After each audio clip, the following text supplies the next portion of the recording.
My feet suddenly left the ground, and my whole body floated in the air. My husband rushed in with two strong men, but even with all their strength, they could not pull me down. I did not move at all. Hours passed, and the doctor measured me again. I had risen a few more inches. My husband begged him to help me come down, but the doctor only tried to comfort us. He took my blood, said he would call in an expert, and told me to stay positive. I could not do anything on my own.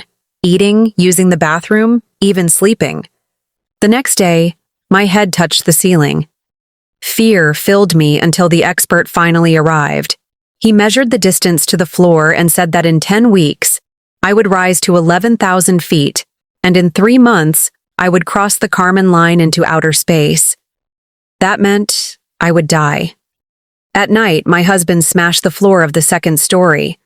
I pressed against the ceiling, calling out to my daughter for help. She turned the faucet on full blast, blocking out my cries, refusing to face what was happening to me. Late that night, as she slept, I stared at her quietly through the broken floor. By morning, half of my body had risen upstairs. She begged to stay with me, but I held back tears and told her she must not give up her studies. After school, she returned and heard me groaning in pain. A rope was tied tightly around my ankle. My husband had tried to stop me from floating away. The pain was unbearable.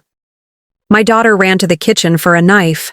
My husband blocked her, and in their struggle, my ankle snapped. She pushed him away and cut the rope. No one could stop what was happening. The next day, I reached the roof. They used a lift, descending clothes, water, food, a phone, and an MP3 player before the lift went down. My daughter strapped a 5-kilogram pack on my back to slow me down. My silent husband suddenly hugged me tightly. I knew this could be our last moment together. Soon, I was high above the city, past every building. The air grew thin. The cold cut into my skin, and the food began to run out. Even then, my heart stayed with my family. I called my daughter, asked about her studies, reminded her to eat warm meals.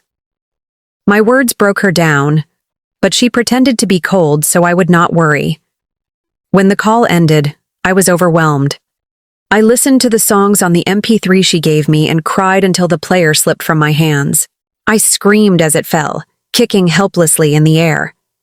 Then thousands of birds burst through the clouds, circling me in a breathtaking scene. For a moment, I forgot my fear and shouted with joy like a child. That night, heavy rain poured down. Lightning and thunder surrounded me as I drifted alone. Soon, I rose above the storm, leaving the chaos behind. I removed my mask and called my husband. We had not spoken in so long. My daughter came to listen. I told her not to be discouraged by failure, to take care of her father, and that we would always love her. My husband begged me to put the mask back on before I ran out of air. The sun slowly rose. My body climbed faster and faster. In my final moment, I told him I loved him. Then I dropped the phone, crossed the Karman line, and kept rising into the unknown. Behind every story is a listener like you. Subscribe, and let's make every heartbeat count. Thanks for watching. Love you all.